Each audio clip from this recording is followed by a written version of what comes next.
Hi everyone, how you doing? It's Paul here from Unusual Things and of course Airbnb reviewer and Paul's Adventures. I thought I'd come on and make a little video because one thing I get asked constantly as a content creator is, Paul, how much does YouTube pay? Does it pay lots of money? There's this real big misconception that everyone thinks that a YouTuber earns lots and lots and lots of money because they see the likes of Jake Paul and all the rest of it flashing their millions around and, what you got to think of, people like that are Mr. Beast, people like that have those sort of channels. Not only have they got a great work ethic and work really, really hard and have achieved original ideas and done really well, but they have great sponsorships behind them as well. They don't rely purely on YouTube ad revenue or memberships or Patreon channels and things like that, which are great revenue streams, of course. But big channels, the bigger you get, the more sponsors you get, the better sponsors you get, and the more money you can earn exactly from them. So what I thought I would do is come on here and make a little bit of an insight video, excuse the parrot in the background, as to what YouTubers get paid and what my channels earn me, because both channels earn different amounts. Now, Unusual Things has been running for 3 years this month actually, I think. So that's sort of got to a level where it's earning X amount. But then my new channel, Airbnb reviewer and Paul's Adventures, earns slightly less. But I've noticed it's starting to gradually creep up throughout more views, more subscribers. But when it gets to a level like Unusual Things does, it seems to plateau. But what I've got to remember is they're both in different categories. Airbnb Adventure and Paul's Adventures is under travel, whereas Unusual Things is under entertainment. I think if you work in something like history or education and so forth, then they pay a little bit more because those channels seem to do a little bit better. So I thought I'd come on here and explain a little bit about the workings behind it and give you an insight, because I do get asked from budding YouTubers and they keep saying, Paul, what do you do? How do I get this, that, etc. So I'm going to give my advice if the bird shuts up. First thing I would suggest is find something that you're really passionate about, okay? Don't just copy other channels because, oh, that looks easy. They make it look easy or they do really well, okay? Find something you're passionate about. If you're not passionate about it, you won't put in as much work and effort. And then when things don't happen for you, you'll be like, who cares? I didn't really care about that channel anyway. So what you've got to do is find a niche, something that either hasn't been done before or something that you're very passionate about and you can add a different twist to it. That is so important. It really is. So obviously with myself, a lot of you know this, but I grew up next to a cemetery when I was a kid, and I used to go in there and feed the crows, and I just sort of like used to look at the headstones and things like that. Obviously when I got into YouTube, this is my third channel. I did have an urbex one before and a paranormal one, but the market is absolutely flooded. There's so many channels out there. It's a big competition, and I thought I need to do something else. And I had watched a few American channels where they go around visiting graves and people that had unusual deaths or, victims of crime and things like that. And I thought, well, why not do that sort of thing? And I looked around in the UK, and at that time, I only spotted one other channel that was doing it. And I didn't even watch their work. I didn't watch their content because I wanted to put my spin on the way I wanted to deliver it.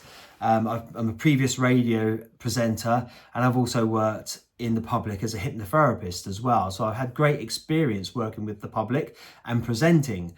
So I thought, well, why not put that to good use in terms of YouTube channel?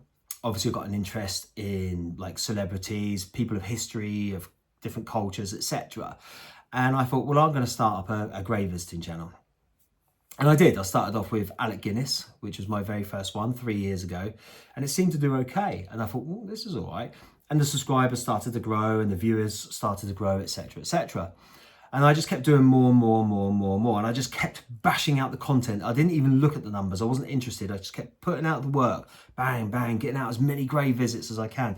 Visiting victims of crime, telling their stories, different locations, etc. It's really important just to get the work ethic in and get the channel moving, just so that YouTube understands, the algorithm understands that you're putting in the work ethic. And then you may be very lucky and it might go woof and escalate you very quickly and put you out there. Or It may take a bit of time because the channel needs to build. People need to understand who you are. They need to sort of warm to you as a person as well, because it's very easy sometimes to go on and do these channels. But if you haven't got any sort of screen presence, or if you're very monotone, or people find you hard to relate to, then it's going to, you can still do it. Of course you can, because that's something that we can always work on ourselves. But it's going to take a little bit longer because people will take it a bit longer to relate to you and so forth. So if you just go on with bags of personality, be you ultimately, okay, and just don't sort of be very monotone or anything like that, because people go they switch off. And obviously make sure that you're passionate and you have a real interest in the content you're making as well. So Unusual Things escalated very, very quickly. I started it in February, I think. By the April, May, it was monetized. Now, in order to get monetized, you have to have 1,000 subscribers and 4,000 watch hours. Now, the 1,000 subscribers isn't too bad. If people like you, they like your channel, they'll soon hop on board, boom, boom, boom, boom, boom. But the 4,000 watch hours is where you need to put the constant content out. You need to keep working, putting the videos out. Try and make them longer than 8 minutes if you can, because then once you do get monetized, it will put like a mid-roll ad in there as well. So you can potentially earn a little bit more from it. And it's really important as well that you tell people about the memberships and start up the membership program as well as soon as you can. So then people can get on board and help you. And, if you want to start a Patreon channel, I've just started one recently, but I hadn't had one beforehand. So that if anyone wants to join that as well, you can put some behind the scenes videos on there and they can see the sort of work that you do when you're not presenting your channel, if you like. That way, it's all streams of revenue coming in. Now, in terms of what you earn, what you've got to remember is different channels have different overheads. The 2 channels I have massive, massive overheads. I'm not someone that walks down the street literally just talking to a camera. I'm not someone that sits at home like this, just presenting to a camera. There's nothing wrong with that, and I'm not saying there isn't at all. However, the difference between someone's earnings doing that and someone's earnings doing what I do, where I'm driving all around the country, I'm staying in B&Bs, I'm paying for petrol, hotels, this, that, the other, it becomes very, very expensive. And of course, there's wear and tear on your car, there's all those bits and pieces, and then there's your equipment as well. I started off with a mobile phone, and I just literally filmed it all on my first few videos on my mobile phone, then I got a camera eventually. So yeah, and you can just increase your equipment, because my audio in the first few videos is terrible, but it started to get better and better and better. And over time, you will get better. And once you start having a little bit of income, you can then increase and buy better equipment to film with and so forth. So yeah, so overheads is dependent on what sort of channel you do. Like I say, mine are massive.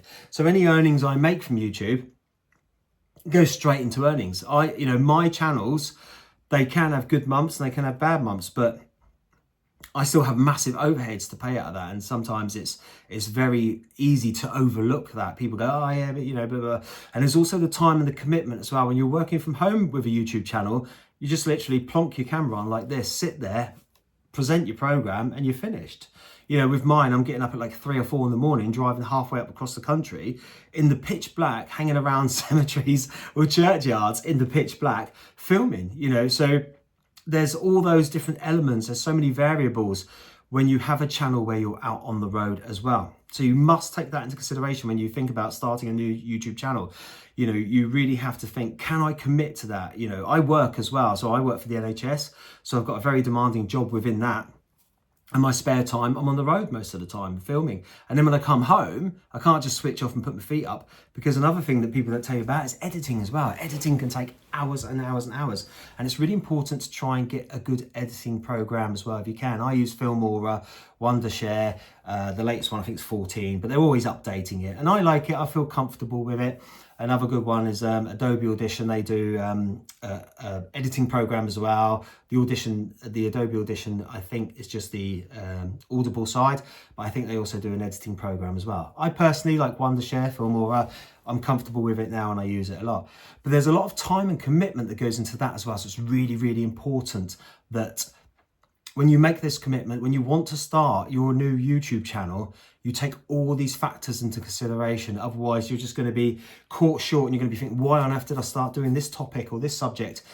is a lot of time, a lot of commitment, a lot of money on the outlay. It's like a channel like mine, there's a lot of to go out, okay? So it's really, really important you take all that on board when you start.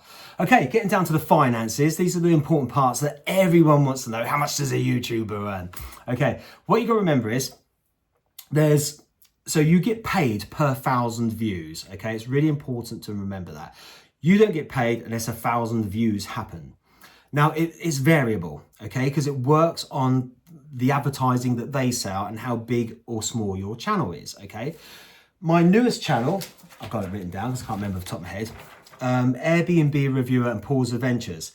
Now, at the moment, this is sat on £1.60 per 1,000 views, right? So just think about that. That channel's still new. It's only getting about 2,000 views per video, okay? So I'm paying out £100 plus at some of these Airbnbs. I'm fortunate now that some of them are starting to invite me, but obviously to get it off the ground. So 2,000 views, that's £3.20, yeah? And then you're paying out £100 for an Airbnb. You're on a massive loss. And then you've got your expenses to get there. And then of course your food while you're away. You have to think about all these sorts of things when you start working with a YouTube channel and deciding on what genre you want to go into, or what area you want to work in. But last week that was 90 pence per 1,000 views, so it's gone up 70 pence. But again, like I said, the market fluctuates, the advertising fluctuates. Okay, Unusual Things at the moment is on £3.74 per 1,000 views. Okay, so £3.74 per 1,000 views. Say I put out a video like that Stephen Milligan one I did last week with the MP. That's got about 9 or 10,000 views on it. So I've only earned £30 on that video, right? However, I drove down to near Brighton for that. You think of the fuel expenditure, yeah? Does it put that into perspective for you? This is what I'm saying. Now, Unusual Things, the most it's gone up to is £5 per 1,000 views, but it fluctuates. Like I say, before Christmas in November, they put it up because they want to get more advertisers on board. What you got to remember is they pay that, okay? There is a fee before that, which they charge the advertisers, but YouTube take 40% off and then you're left with that. But what you've got to remember is you've got to pay tax on that. You've got to pay 20% on that, okay? So say that £30 that I've earned for that video, I've then got to pay £6 of that in tax because it's 20%.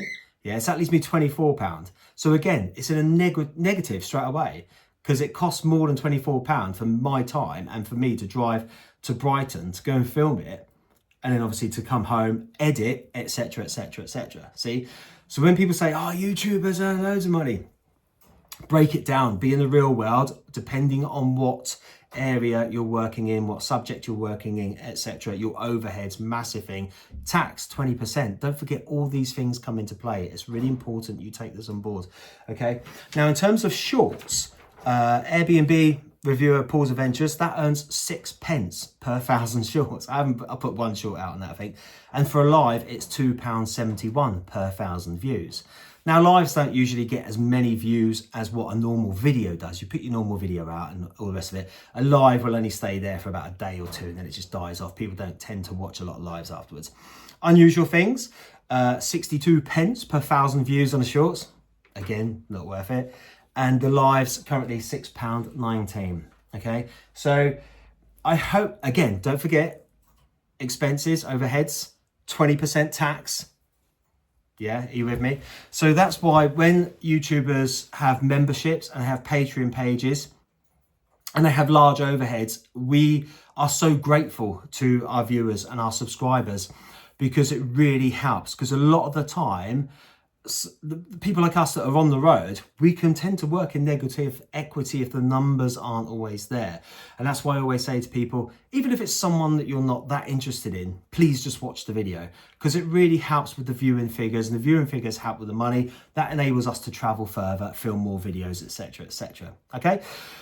I hope that's helped everyone because I do get asked a lot about the insights and the payments for YouTube and what to do and how to get started. All I'd say is be keen, put lots of content out, get as many videos out as you can to start with.